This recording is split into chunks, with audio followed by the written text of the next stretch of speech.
My talk this morning is entitled The Plan.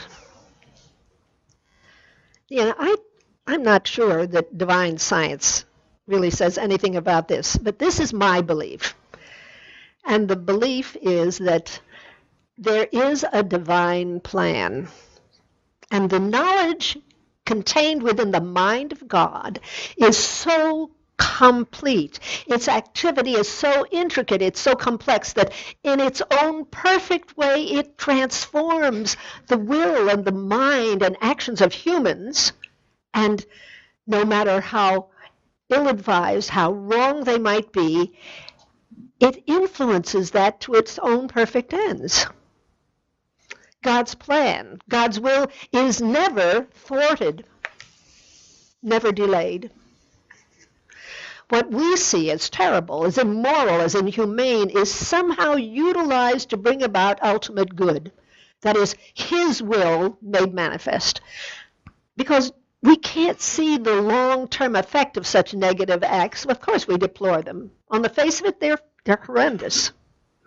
But something good, mark my word, something good is inevitably going to come forth from this, whatever we see as totally bad. God is omnipresent, therefore good is omnipresent. Whether we can see it, whether we can't see it. I firmly believe that there is a plan, there is a magnificent, unbelievable plan afoot in the universe and being fulfilled throughout, everywhere. And it includes everything, everyone, at all times. Now, everybody's heard of Darwin's theory of evolution. And many of us studied in biology a few years ago. But I'd like to remind you about what Darwin said. His theory says that all life is related and that it was descended from one common ancestor. It wasn't Adam, believe me. That life came from non-life, that complex creatures evolved from more simple ancestors in a natural way and over time. Now, these very slow but very sure random mutations occurred in an organism's genetic code, and they were passed on to the next generation and to generations after that. The helpful mutations were preserved because they helped the organism to survive and to procreate. The process is known, very familiar, as natural selection. Natural selection helps to preserve and accumulate these minor, helpful genetic changes that result in an entirely different organism. Not just a variation of the original. You remember that picture, I'm sure that some of you have seen it, where fishes are coming out of water and coming out of the water and then they're turning into other life forms, or certainly that picture with a monkey and then a larger ape and finally I guess Neanderthal man, caveman, Homo erectus, and finally modern man. You've seen those pictures. It's all supposed to come from one original ancestor.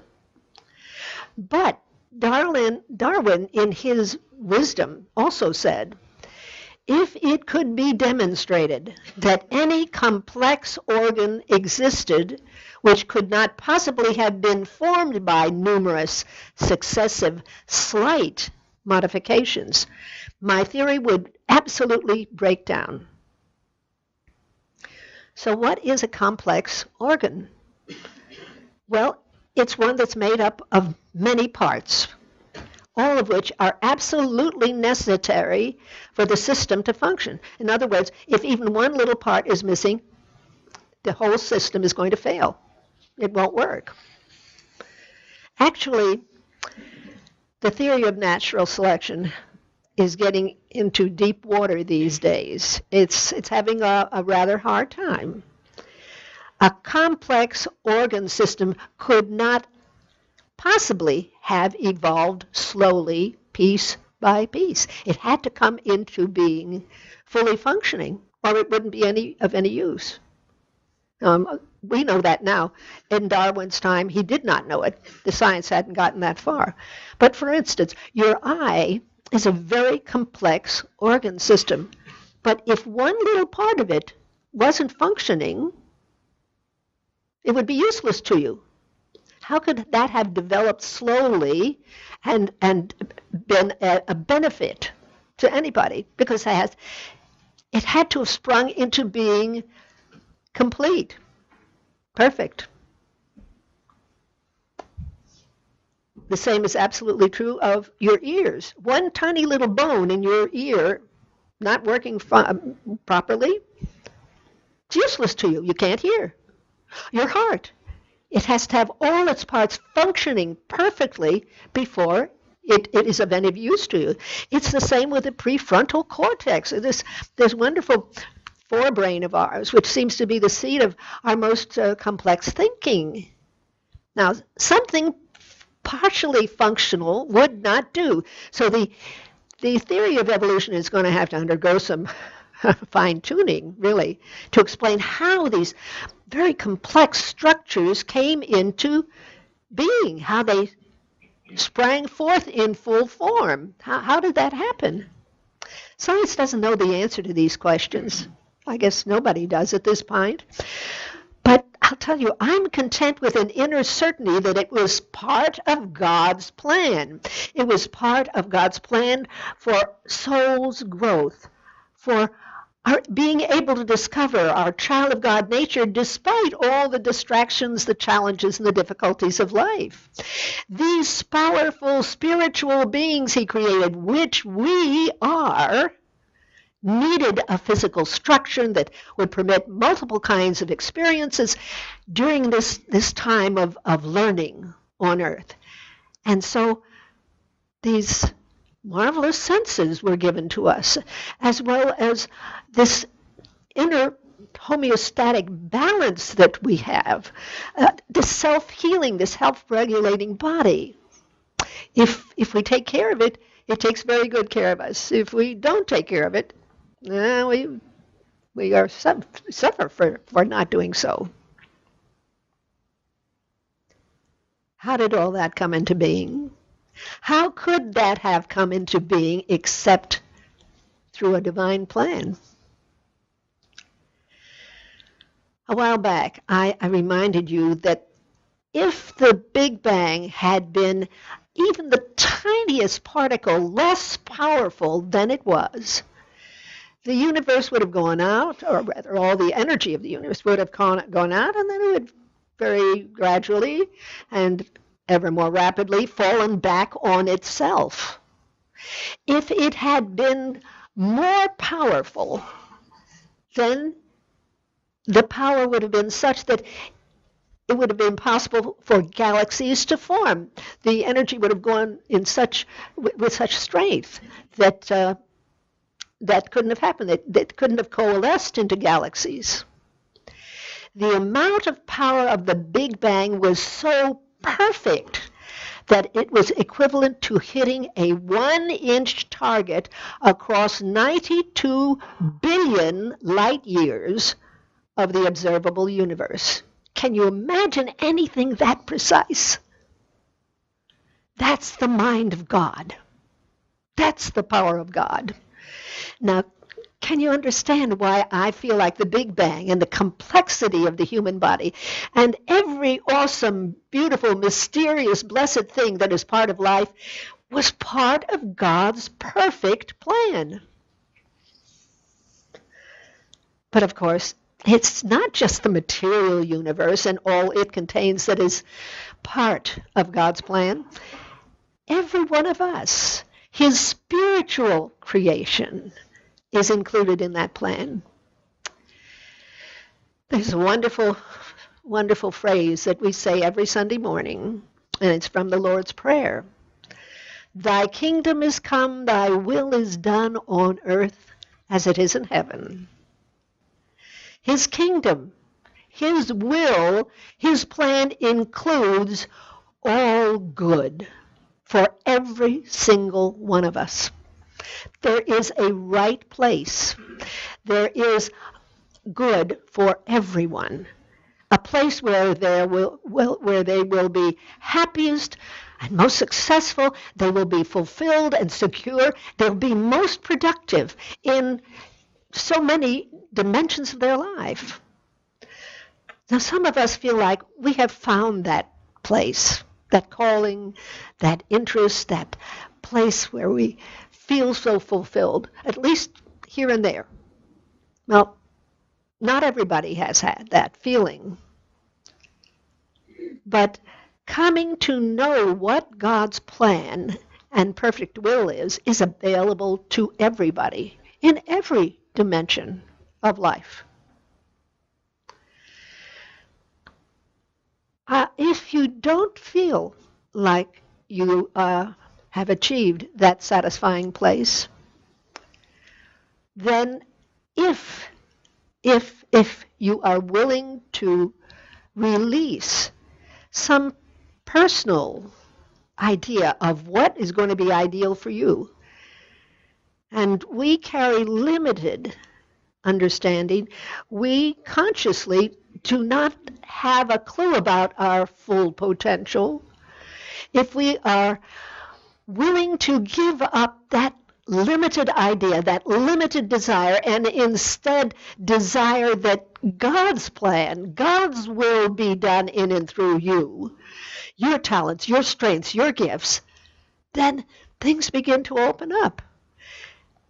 What opens up is often service to God through your attitude of service to others. You carry the idea of service to others in what you do, whatever it is, and you can.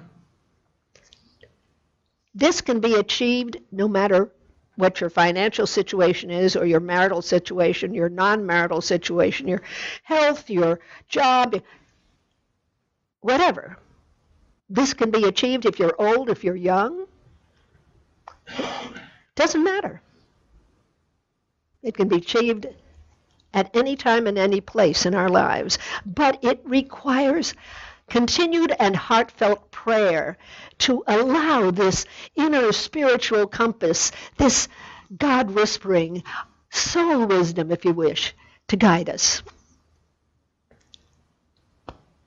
Repeating thy will is done. That's an affirmation that helps us. Thy will, thy way. That's what I want, Father. Repeating it, but just not saying words, but repeating it with a feeling of trust and optimism and pleasure, knowing that it's going to come through. It's coming through now. That is the perfect, beautiful way to open newness and joy and God's unlimited good in your life. Dante said, in his will is our peace and our good and our health and our abundance. Psalm 32:8 says, I will instruct you and teach you in the way you should go. I will counsel you and watch over you. Jeremiah 29:11 says, for I know the plans I have for you, declares the Lord. Plans to prosper you and not harm you. Plans to give you hope and a future. Trust those words.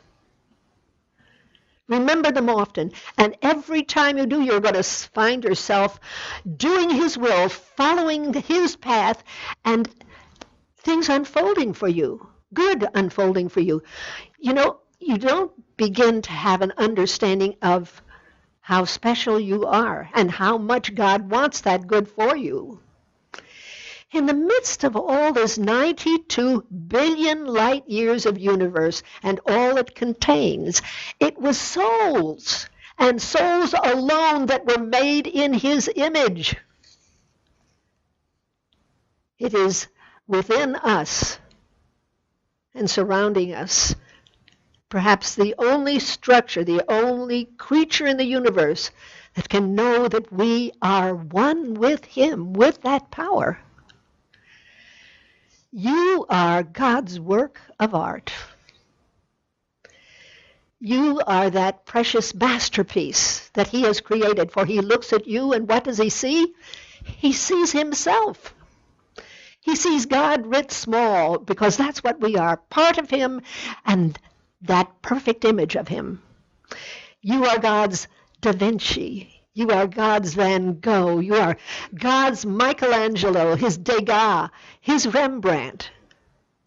You are unique, you are priceless, and God's confidence in you is unwavering. His love for you is unconditional. You might think, oh, but how can that be? I have made mistakes. I do negative thinking sometimes. I get mad sometimes. I complain and get frustrated. How could I possibly be God's masterpiece? Little kid said, God made me and God don't make junk.